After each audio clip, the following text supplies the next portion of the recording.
전에도 말씀드린 적이 있지만 저의 2년의 군 생활을 경비교도대라는 곳에서 국방의 의무를 다했습니다.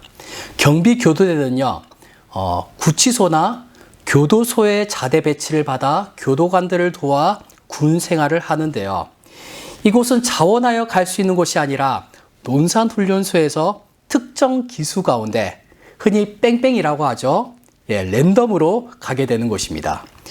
논산훈련소에서의 그 4주간의 훈련을 다 마치고 이곳으로 간다라고 하니 한편으로는 아무나 경험할 수 없는, 아무나 갈 수 없는 그곳이기에 기대감도 있었지만은 또 다른 한편으로는 걱정도 되더라고요.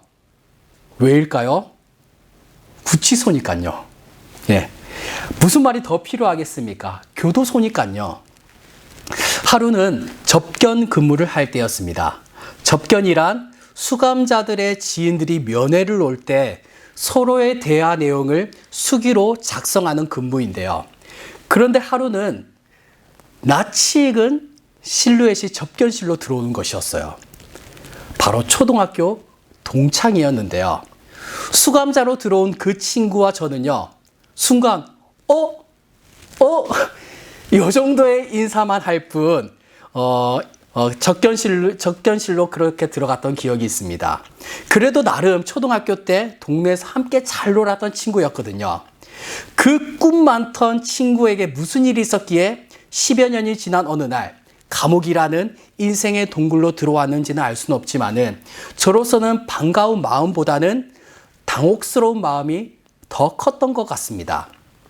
나름 한때 한 동네에서 친하게 지냈던 친구가 저에게는 하루아침에 바뀐 친구의 모습으로 보였지만은 그 친구에게서는 10여 년이라는 세월 속에서 여러 사정들이 있었겠죠. 오늘 본문에서 또한 하루아침에 옥에 갇힌 한 소년의 모습을 보게 되는데요. 이 소년은 형들에 의하여 하루아침에 애굽의 종이 되었고 또 하루아침에 누명을 써서 옥에 갇히는 신세가 되었습니다. 물론 이 과정들은 하루아침이 아니라 하루하루 쌓인 그런 서사가 있었죠. 아버지의 사랑과 꿈 이야기를 통하여 형들의 미움에 쌓인 시간들이 있었고요.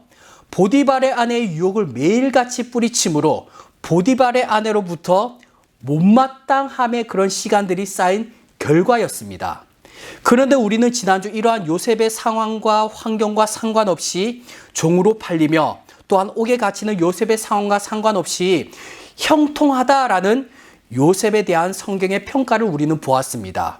그리고 그가 형통할 수 있었던 이유는 돈이 많았다라든가 지혜롭다라든가 혹은 그가 인싸였기 때문에 일을 잘했기 때문에 혹은 외모가 출중하였기 때문이가 아니라 하나님께서 요셉과 함께 하셨기 때문이다라는 것을 우리는 보았어요. 우리가 생각하는 형통의 의미는요, 내가 계획한 대로 잘 되는 것 혹은 나의 생각보다 더 잘 되는 것이 형통이라고 여기지만은 성경에서 말하는 형통은 내가 누구와 함께하고 있는가에 대한 기준이라는 것이에요. 오늘 우리가 읽은 본문은요, 바로 왕의 꿈을 해석함으로써 감옥에서의 마지막 요셉의 이야기이지만은 하루아침에 완성되지 않은 감옥에서의 깊은 서사를 우리가 함께 보도록 할 텐데요. 지난주 보디발의 아내로부터 요셉이 성추행하였다라는 고발을 받게 됩니다. 그런데 보디발은요, 그의 종으로 함께 있었던 10여 년이라는 시간 속에서 여호와 하나님께서 요셉과 함께 하심을 보았어요. 동시에 자신의 아내 모습 또한 아주 오랜 기간 동안 보았을 것이죠. 보디발의 아내가 보디발의 앞에서는 그녀의 본 모습을 다 보여주진 않았을 것입니다. 하지만 보디발은 알았을 것이에요. 주변의 평가들 그리고 넌지시 보이는 그녀의 인성에 대하여 보디발은 눈치채고 있었을 것입니다. 그의 아내에 대하여. 또 그와 동시에 요셉에 대한 신뢰가 있었죠. 그리하여 보디발은요, 그러한 아내를 성추행하였다라는 그런 신고를 받았지만은 요셉에 대한 신뢰를 가지고 있었고 또 자신의 아내의 마음을 알고 있었기 때문에 그 마음을 헤아려야 했기 때문에 요셉을 왕의 죄수를 가두는 정치범 수용소에 가두게 되죠. 만약 요셉이 정말 죄를 지었다라고 보디발이 믿었다라면, 그렇게 생각하였다라면 옥에 가두는 것이 아니라 사형을 시켰을 것입니다. 그런데 여기서 또 하나의 의문이 들죠. 요셉의 신분이 무엇입니까? 요셉의 신분은 종입니다. 종인데 어찌하여 왕의 죄수를 가두는 옥에 가둔 것일까? 아무리 친위대장이 관리하는 옥이라 할지라도 다른 수감자들은 다 권력가들이고 정치가들일 것입니다. 그런데 요셉을 그곳에 함께 가두는 것이 옳은 것일까? 요셉은 종에 불과한데, 이에 대한 명확한 이유는 성경에 기록되지 않아 알 수는 없지만은 믿음의 눈으로 우리가 본다라면은 이 또한 하나님의 섭리이며 은혜라는 것을 우리는 알 수 있습니다. 하지만 이를 조금 더 우리가 현실적인 이유를 찾고 생각해 본다라면은 보디발이 요셉의 인성과 신실함을 보았기 때문에 요셉을 왕의 죄수를 가두는 옥에 가두었을 것이에요. 다시 한 번 더요. 보디발이 그 10여 년이란 시간 속에서 요셉의 인성과 신실함을 봤기 때문에 종임에도 불구하고 왕의 죄수를 가두는 옥에 가뒀다라는 것이에요. 이 말이 무슨 말일까? 제가 구치소에서 군 생활을 할 때 모든 수감자들의 활동에는 제한이 있습니다. 시간에도 제한이 있고요. 움직일 수 있는 공간 또한 제한이 있고 그들의 모든 삶에 제한적이에요. 그런데 상대적인 것입니다. 상대적으로 다른 수감자들보다 덜 제한적이며 구치소의 여러 일들을 감당하는 수감자들이 있었어요. 이러한 일들을 맡김에 있어서 좀 더 신뢰감이 있는 모범소들에게 그러한 일들을 맡기는 것으로 알고 있습니다. 그러한 면에서 보았을 때 감옥에서의 여러 잡일들과 특히나 왕의 죄수들을 섬길 만한 신실함과 신뢰할 만한 죄수가 필요했을 것이며 요셉이 딱 제격이었을 것이다 라는 것이에요. 사랑하는 여러분, 이후의 이야기와 요셉의 삶 전체를 본다라면은 요셉이 이 정치범 수용소에 들어온 것은 하나님의 섭리이며 하나님의 인도하심이었습니다. 요셉이 정치범 수용소에 들어온 것은요, 바둑적 용어로 설명을 한다라면요, 신의 한 수였다라는 것이에요. 그런데 이 모든 것들이 하루아침에 만들어진 순간이 아니라는 것입니다. 만약 보디발이 요셉을 보았던 그 10여 년이라는 그 시간이 없었다라면은, 그리하여 요셉을 신뢰하지 않았다라면은 이러한 기회가 없었을 것이에요. 물론 하나님이 전능하시기 때문에 어떻게 해서든 요셉의 꿈을 이루어 가시겠지만은 요셉을 향한 인도하심 속에서 하루아침에 그 모든 것들을 이루시지 않는다라는 것입니다. 요셉을 가장 좋은 길로 또한 가장 좋은 때에 이루시는 하나님이시다라는 것이에요. 그렇게 요셉이 왕의 죄수를 가두는 옥에 있을 때 왕궁에서는 또 다른 하나의 사건이 일어나게 되십니다. 이 사건에 대하여 정확히는 알 수는 없지만은 이 사건으로 인하여 술 맡은 관원장과 또 떡 굽는 관원장이 동시에 옥에 갇히게 되는데요. 술 맡은 관원장 그리고 떡 굽는 관원장을 우리나라로 대입해 본다라면은 기미상궁쯤으로 우리가 생각할 수 있을 것 같습니다. 왕에게 올려드릴 음식 그리고 왕에게 올려드릴 술이나 혹은 음료에 대하여 미리 점검하고, 당시 독살이 흔했잖아요. 그래야 왕이 독살 당하지 않도록 왕이 먹을 음식과 음료를 미리 맛보는 일을 그들이 하는 것입니다. 이들 모두는요, 왕과의 두터운 신뢰 관계 속에서 왕과 아주 밀접하게 지냈던 고위 관리직이었다라는 것입니다. 그런데 둘 모두 모반을 꾸몄다고 의심을 받았든지 혹은 왕의 심기를 불편하게 만들었든지 어떠한 이유로 들어왔는지는 모르겠지만은 결과적으로 이 둘 모두는 옥에 갇히게 되어요.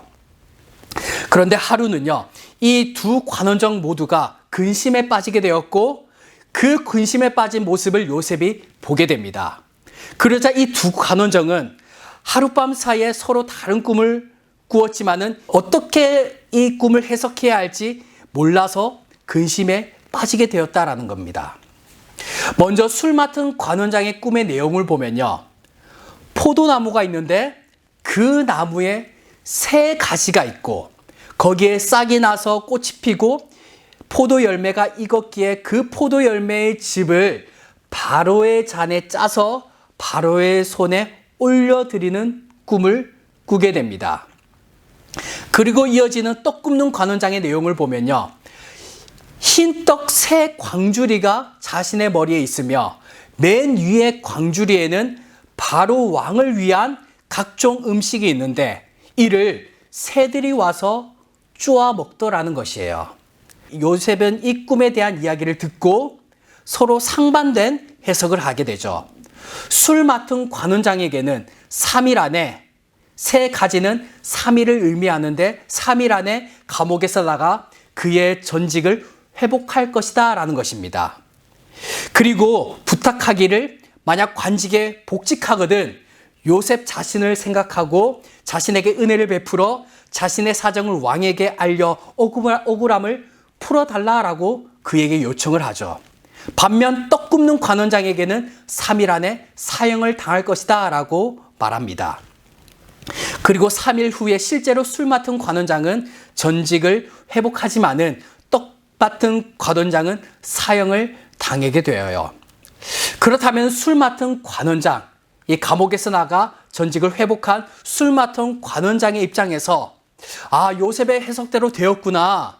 그리고 감옥에서 얼마나 요셉이 나를 위해서 섬겼는가 라는 그런 마음과 함께 요셉의 말처럼 요셉을 생각할 것이고 요셉에게 은혜를 베풀어 왕에게 그의 무고함을 알릴 것 같은데 성경에서는 요셉을 기억하지 못하고 잊었다라고 말씀하고 있어요.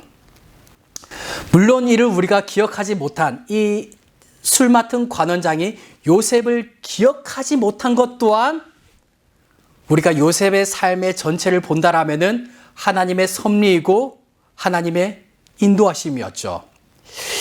왜냐하면 2년 후 역전의 하나님을 경험할 하나님의 계획 속에 있었기 때문입니다.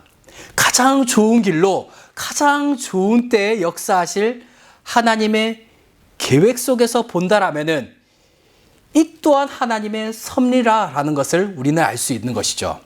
그런데 우리가 요셉의 입장에서 우리가 한번 생각을 해본다라면은 그 당시 요셉의 입장에서 생각해 본다라면은 요셉에게 감옥은 좋은 장소와 좋은 시간은 아니었을 것이라는 것입니다.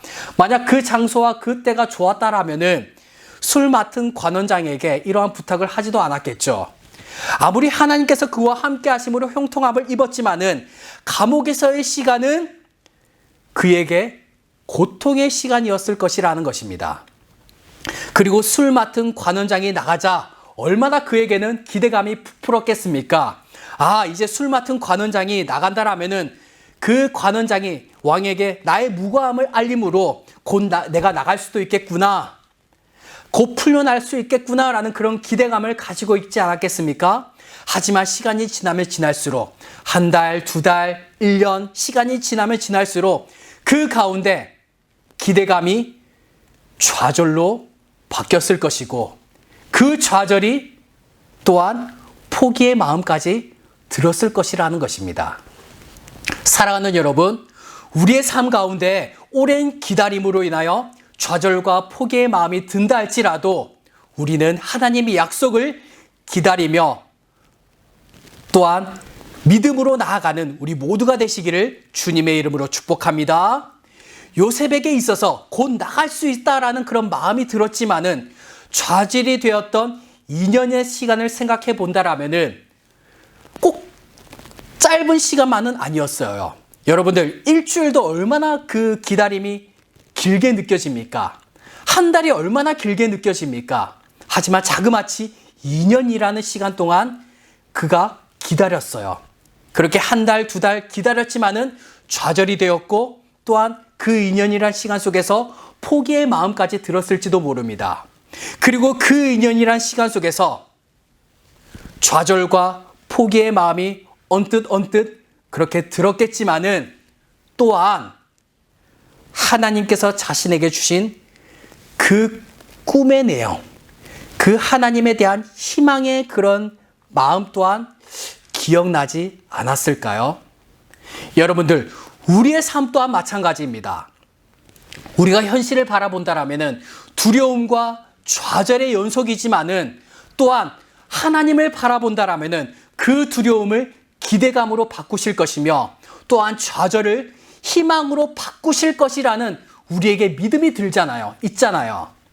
그렇게 우리의 마음과 시선을요, 나의 상황과 나의 두려운 환경보다도 그것을 역전시키실 수 있는 하나님께로 돌리는 작업을 우리는 매일같이 해야 되는 것이에요.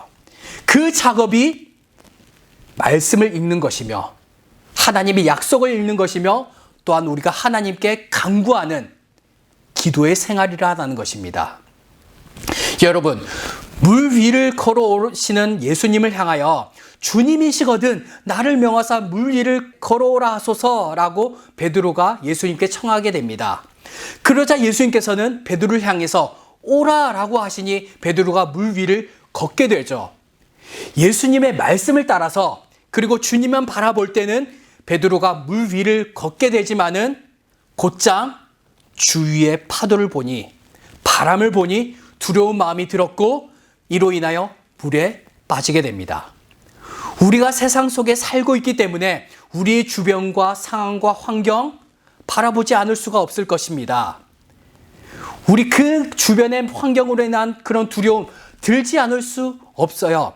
하지만 의도적으로 우리의 시선을 나의 상황과 나의 환경에서 돌려서 하나님의 약속과 은혜를 바라봐야 한다라는 것입니다.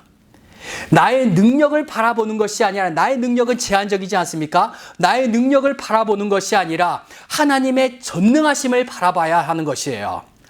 나의 계획을 바라보는 것이 아니라 하나님께서 나를 인도하신다라는 것을 우리는 바라봐야 해요. 세상의 기준을 바라보는 것이 아니라 하나님의 은혜를 바라볼 때 나의 삶 가운데 두려움이 아니라 전능하신 하나님께서 나의 상황과 환경을 역전시키시는 그 하나님께서 나의 삶을 인도하실 줄로 믿습니다. 할렐루야.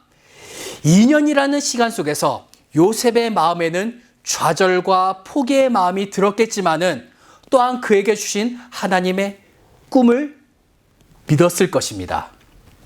그리고 마침내 여기서 역전의 하나님을 경험하는 계기가 발생하게 되는데요. 그렇게 2년이라는 시간이 흐른 뒤 애굽의 바로 왕이 하루는 꿈을 꾸게 됩니다. 아름답고 살찐 7 암소가 강가에서 올라와 밭을 뜯고 먹고 있는데 그 뒤에 흉하고 파리한 다른 7 암소가 나일 강가에서 올라와 아름답고 기존에 있던 아름답고 살찐 7 암소를 먹는 것이었어요. 그리고 놀라서 그가 잠에서 깼지만은 다시 잠이 들게 됩니다. 그리고 또 다른 꿈을 꾸게 되는데 한 줄기에서 무성하고 충실한 7 이삭이 나왔지만은 이후 가늘고 마른 7 이삭이 나오더니 무성한 7 이삭을 삼키는 꿈을 꾸게 되어요. 하룻밤 사이에 2번의 비슷한 꿈을 꾸게 되었고 다음 날 아침 바로 왕의 마음이 번민하여 애굽의 점술가들과 현인들을 불러서 그 꿈에 대한 이야기를 하지만은 이를 해석하는 자가 없는 것이었습니다. 이때 왕 곁에서 일하던 2년 전 옥에 갇혔지만은 다시 복직한 누가 있었습니까? 술 맡은 관원장. 술 맡은 관원장이 요셉을 생각해낸 것이죠.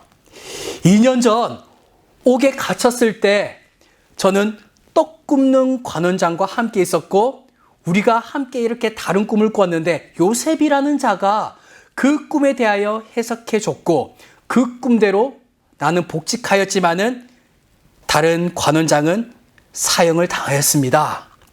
그 말을 들은 왕은 당장 요셉을 데려와라 라는 것입니다. 그리고 그 꿈에 대하여 요셉이 해석을 하는데 살찐 7 암소와 충실한 7 이삭은 7년 동안의 풍년을 의미하며 흉악한 7 암소와 쇠약한 7 이삭은 뒤따라올 7년 동안의 흉년을 의미한다라는 것이에요. 그렇게 7년 동안의 풍년을 맞이하겠지만은 이어서 바로 7년의 대흉년을 맞이할 것인데 이를 대비하지 못한다라면은 이 애굽이라는 나라가 멸망할 것이다 라고 말을 합니다. 그로 인하여 누가 지혜로운 사람인가 라는 바로가 생각을 하자 바로 앞에 있던 요셉이 지혜롭다라고 생각을 하였고 바로 왕은 아주 센세이션한 그런 결정을 하게 되죠. 사실 요셉은요 다른 민족이며 또한 종이었고 옥에 갇힌 수감자였지만은 요셉에게 바로의 모든 국고를 담당하는 총리직을 맡으면서 7년의 대흉년을 대비할 것을 부탁을 해요. 여러분, 애굽의 종이요. 애굽의 종이 애굽의 총리가 되었습니다. 가장 밑바닥이라고 여기는 감옥의 수감자에서 위로 가장 높이 올라갈 수 있는 애굽의 총리가 되었어요. 이 모든 것은 하나님의 은혜였고 하나님의 인도하심이었습니다. 역전의 하나님을 경험한 것이죠. 그런데 우리가 주목해야 할 것은요. 종에서 총리가 된 것이 아니라 감옥에서 총리가 되는 그런 역전보다도 우리는 그 약속을 신실하게 이루어 나가시는 하나님께 주목해야 한다라는 것입니다. 전에도 말씀드렸지만은 애굽의 총리가 목적이 아니라 그 목적을 이루어 나갈 도구라라고 말씀을 드렸습니다. 진짜는요, 하나님의 약속, 큰 민족을 이룰 것이라는 그리고 그 민족을 이루기 위해서 그 민족을 구원할 것이라는 하나님의 약속에 있다라는 것이에요. 이것이 역전의 하나님에 대한 진실이라는 것입니다. 사랑하는 여러분, 우리 삶 가운데에서 가장 최고의 역전은 과연 무엇일까요? 가장 최고의 역전, 거지에서 부자가 되는 것, 혹은 내가 평범하였지만은 대통령이 되거나 기업의 총수가 되는 것, 이것이 과연 최고의 역전일까요? 우리 인생의